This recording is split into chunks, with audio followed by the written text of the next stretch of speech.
Welcome to the programme. Episode 29 begins with Mary O'Flynn, Beaver Scout leader, introducing the Beaver Scouts who recently received the Chief Scouts Award.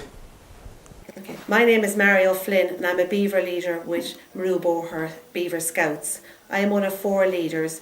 The other leaders are Sheila Hayes, Una Rolston and Mary Hickey. We are part of the Monday night Beaver Scouts group. Today I'm going to introduce 5 of our beavers who are currently working towards earning a Chief Scouts Award for beavers. Orla Hickey will talk about the history of Scouts. Millie Hyde will go on to speak about the history of Maru Boher Scouts, which goes back to 1984. Ellen Strapp will fill you in on what Maru Boher Scouts do today. Aaron Rolston will then go on to talk about Beaver Scouts and what beavers are all about. And finally, Kate Madigan will go through the Chief Scouts Award to let you know a little bit about this. Thank you. Robert Baden-Powell. He was born on the 22nd of February 1857. He was a Lieutenant General with the British Army from 1876 to 1910. He was also a writer and wrote several military books. He wrote Scouting for Boys in 1908. He died in Kenya in 1941. Scouting started in 1907 when Robert Baden-Powell held his first Scout camp. Girls were not always in Scouts. The Girls' Guide movement began in 1910, 3 years after the Boy Scouts. The Scouts started to support young people in their physical and mental spiritual development. The Scout program had huge emphasis on outdoor activities like hiking, camping, backpacking and sports.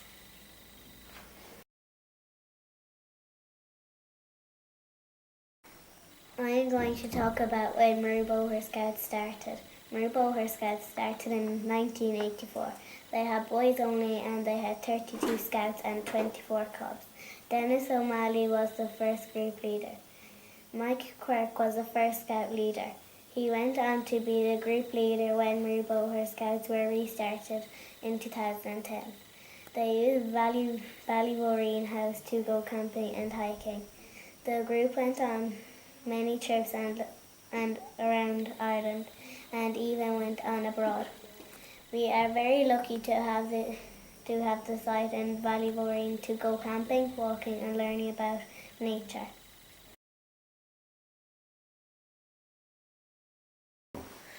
I'm going to talk about Scouts. There are 5 sections which we call patrols: 2 beaver patrols, 2 cub patrols and 1 scout patrols.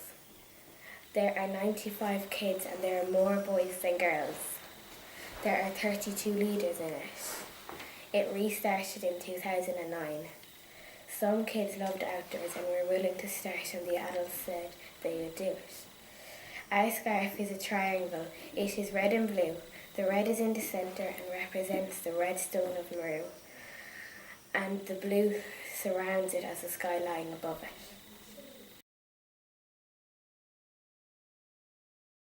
There are 20 beavers in our Monday night beaver group and more beavers in our Tuesday night group.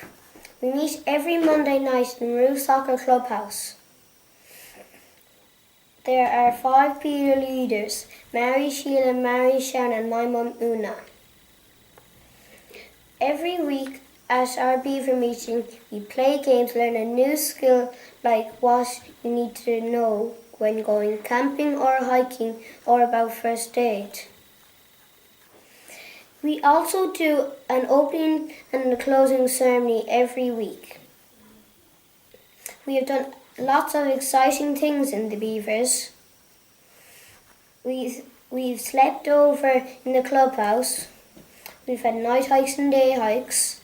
We've camped in Palace Kenry. We've had parties with sweets. We've watched movies when we have camped in the clubhouse. We've Get badges for completing adventure skills like air, first aid and joining the beavers. People come and talk to us, like Dan Deneen and Gordon Young. They talk to us about trees and birds in Maru. The beaver motto states, Beaver Scouts are friendly, they always say hello, please and thank you. Beaver Scouts are kind, work hard and help their family and friends, by Aaron Ralston.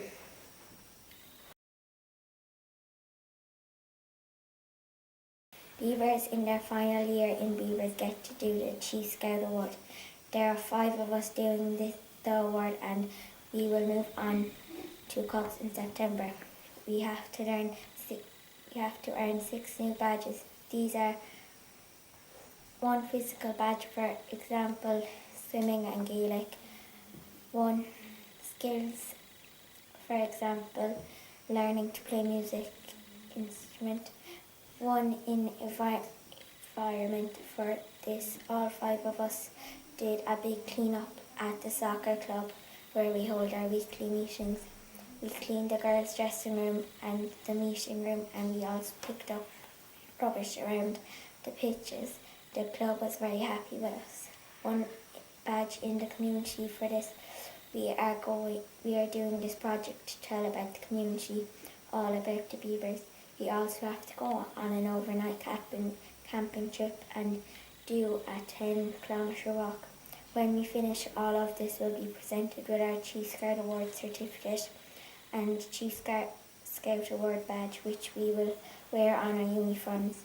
We will be able to wear this as long as we are in Scouts, so it is a very special badge. We hope we will have a party as well.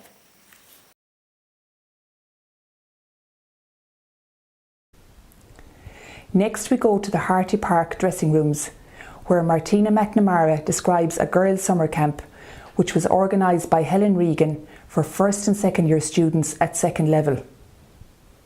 Dígwit is Misha Martina na Convara, is Sachunde in Clorme, Vi me Igmuna e Scoliosav in Bleschke la Haig Vlin Chicata.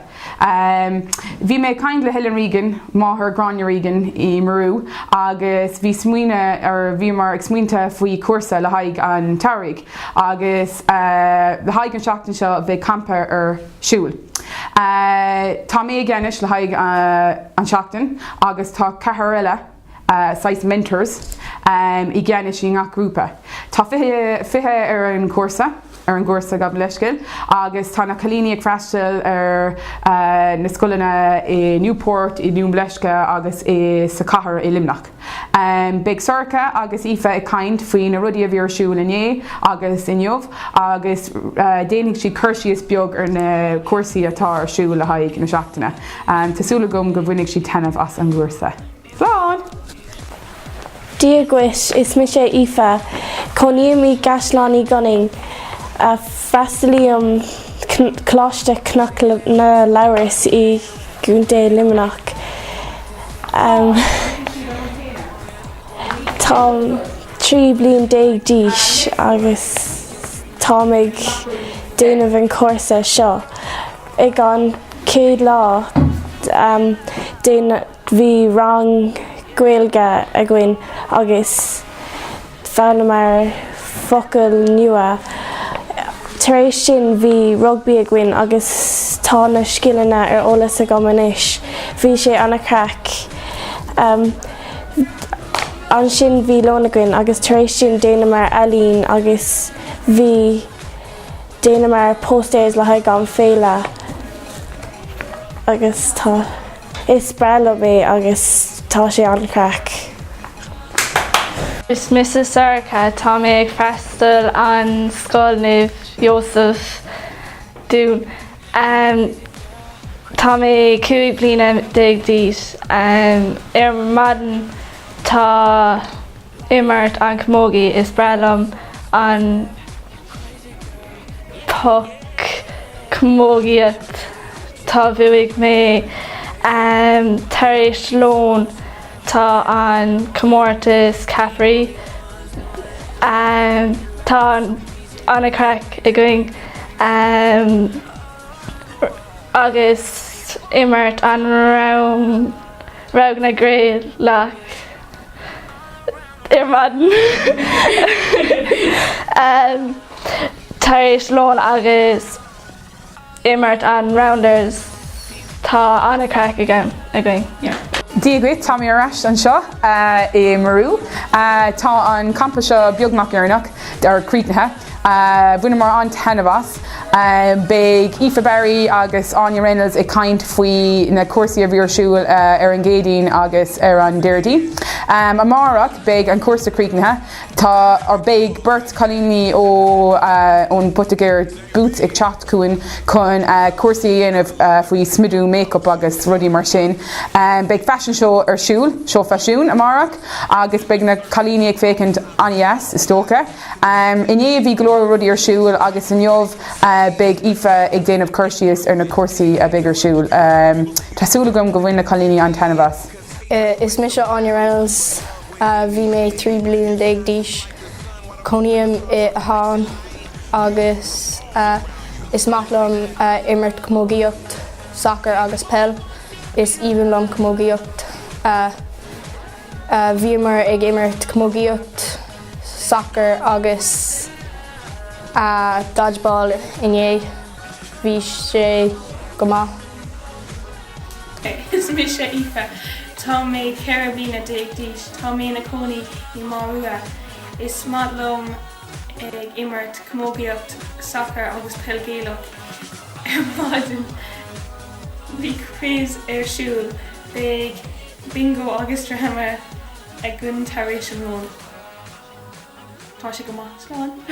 Circle of friends, all around you. Circle of friends, strong and true. Circle of friends, always there for you. You have friends, you are not alone. Thanks to them, you're not on your own. You are strong, even when you feel small. From away, they will shelter you in your place. They will comfort you. You are never, never truly alone. Circle of friends, all around you. Circle of friends, strong and true. Circle of friends, always there for you.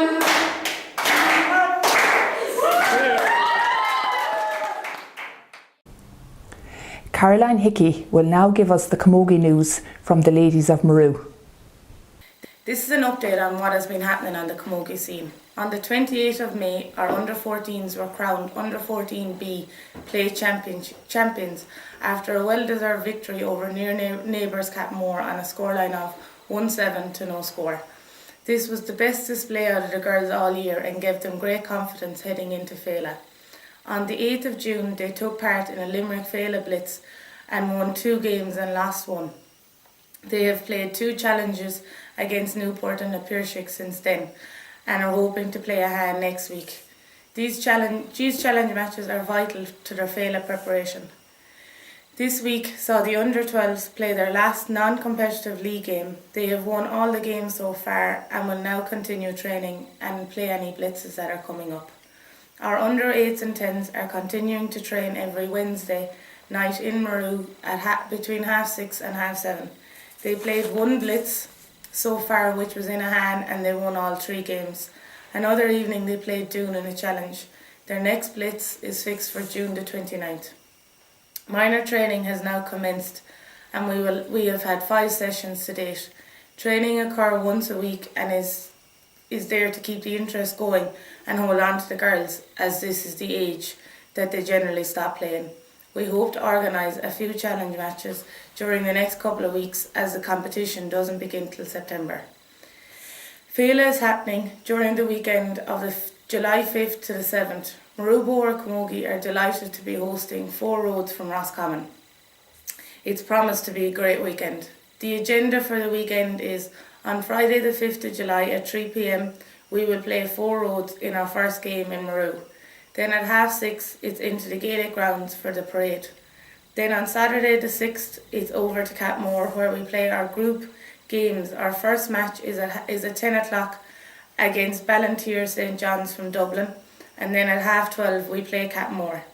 If we top our group, the semi-final is on at 6:15 in Ahan. We will then head back to Croker's for a barbecue, which is open to everyone.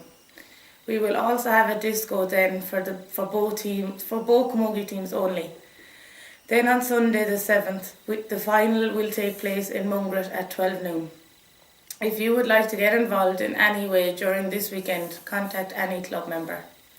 The club would like to thank everyone who supported our recent fundraisers, like the clothes collection, our underage disco and our coffee morning. We really appreciate it. Due to the success of the clothes collection, we have decided to continue to collect good quality unwanted clothes, shoes, bags and bed linen on the last Saturday of every month from 7 to 7:45 p.m. in the Clubhouse Maru.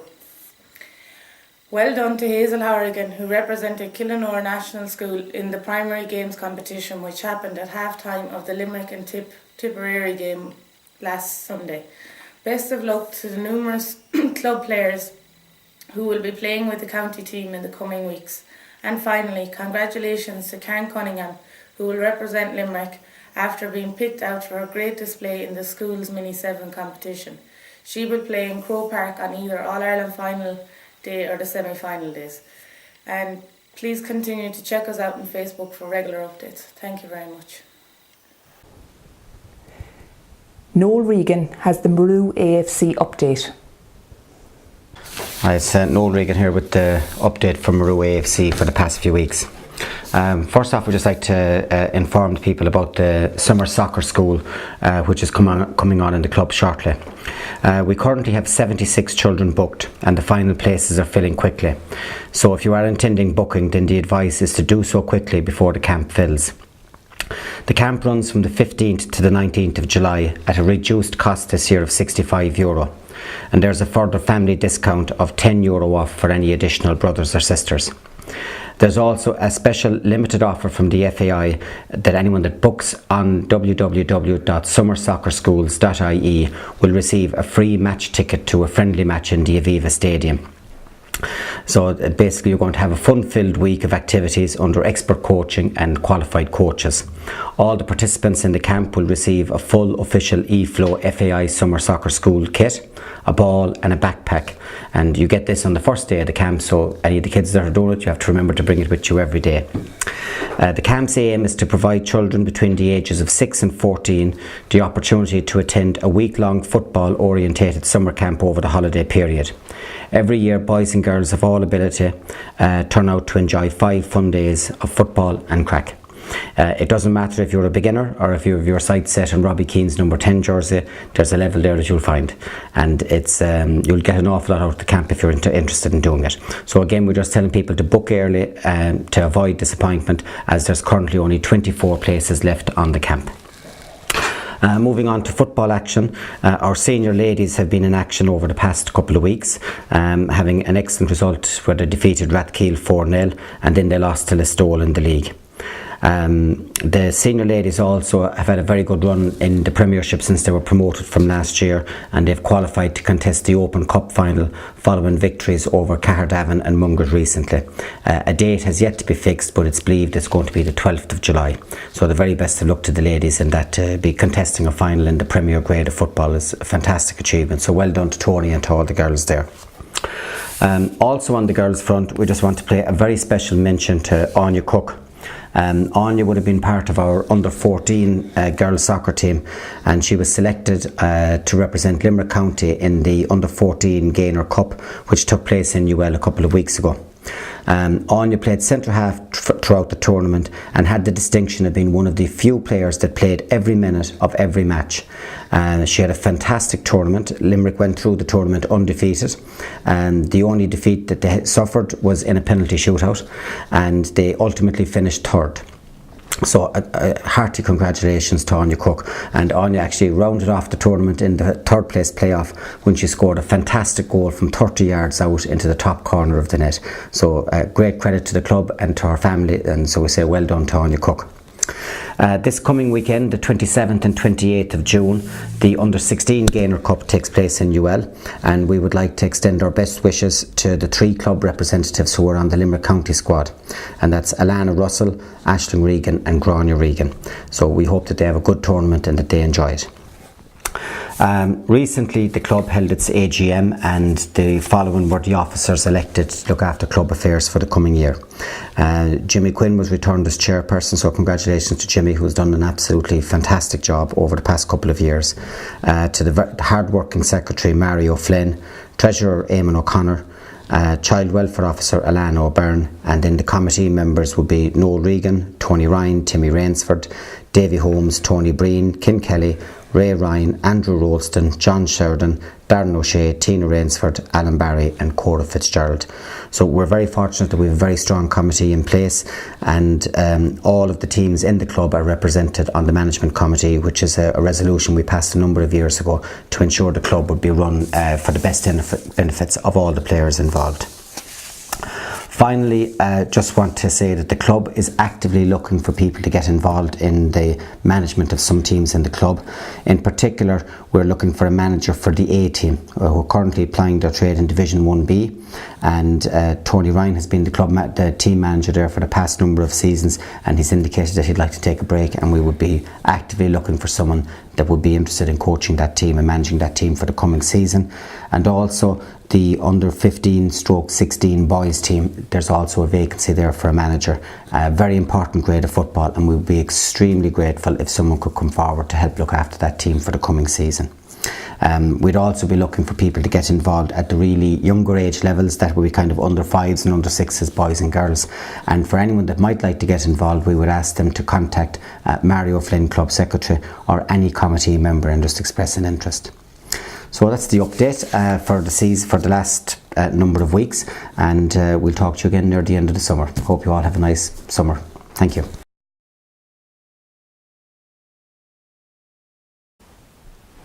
We finish as usual with a thought for the week.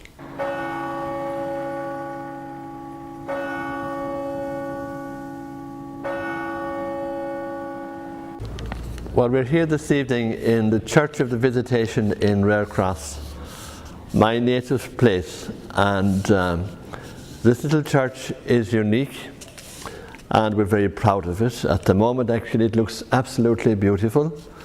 Unless I should forget, we owe a great debt of gratitude to our parish priest here, Father Dan Woods, who maintains this place extremely well, and it looks as if it has been painted recently.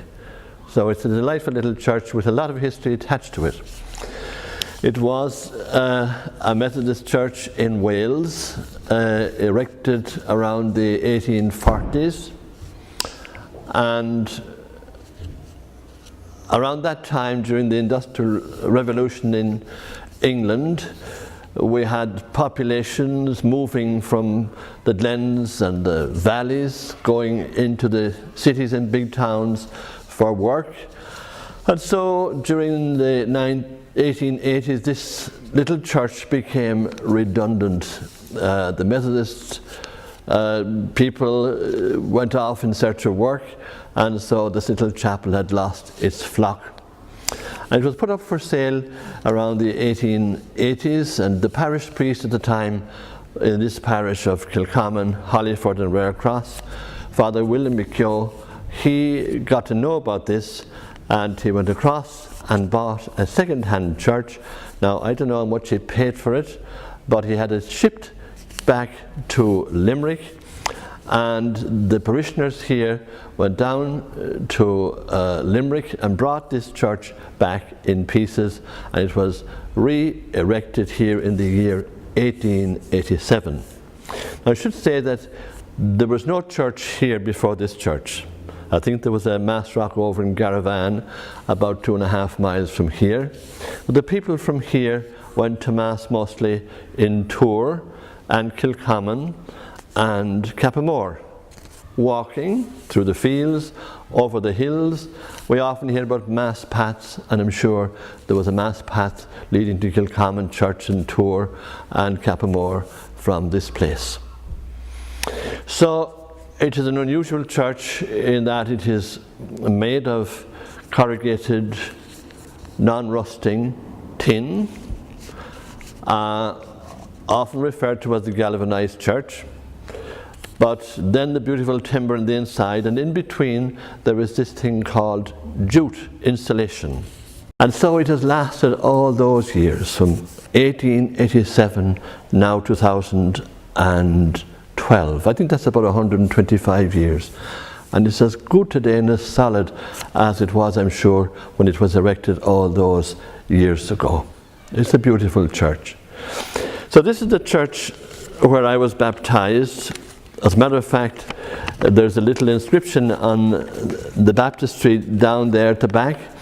It's a verse from Patrick Pearse's poem, The Wayfarer, adapted to suit the countryside around here. And I'll just read this little verse.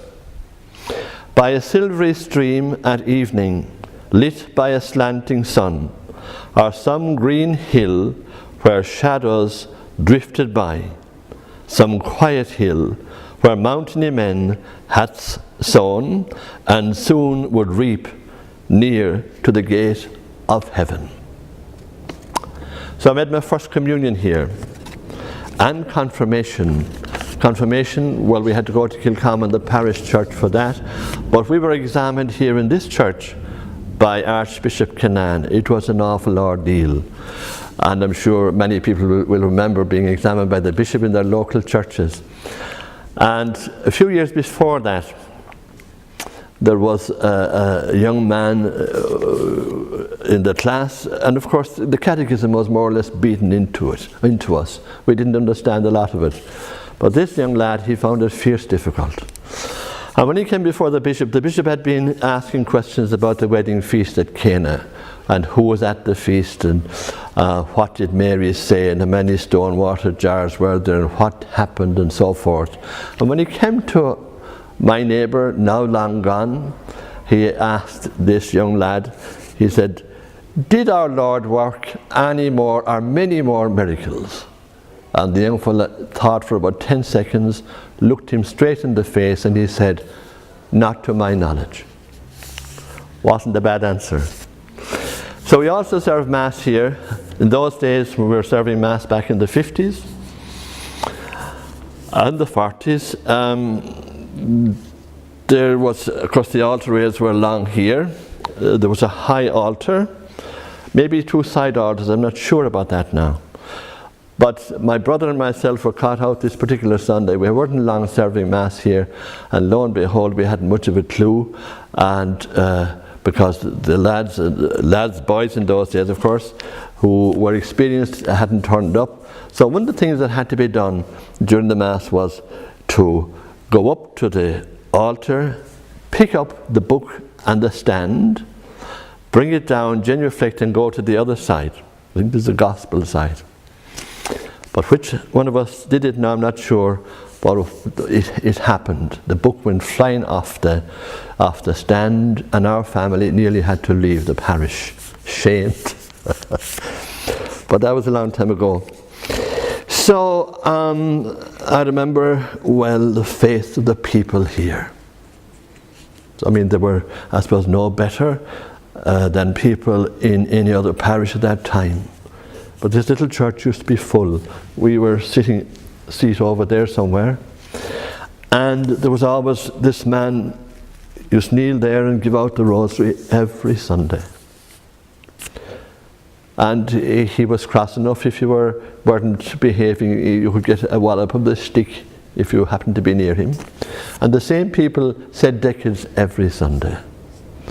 And this wasn't just a faith thing, Mass on Sunday. It was also a great social occasion, because one of our priests wasn't a great timekeeper, and he was a bit late coming. You'd have the people out there, out with a wall along in front of the church, and they'd be chatting away, and women in the church grounds, and after the Mass they would stay on too. By the way, the 2 priests that I remember most in my time here, the parish priest was a Father Willie Ryan.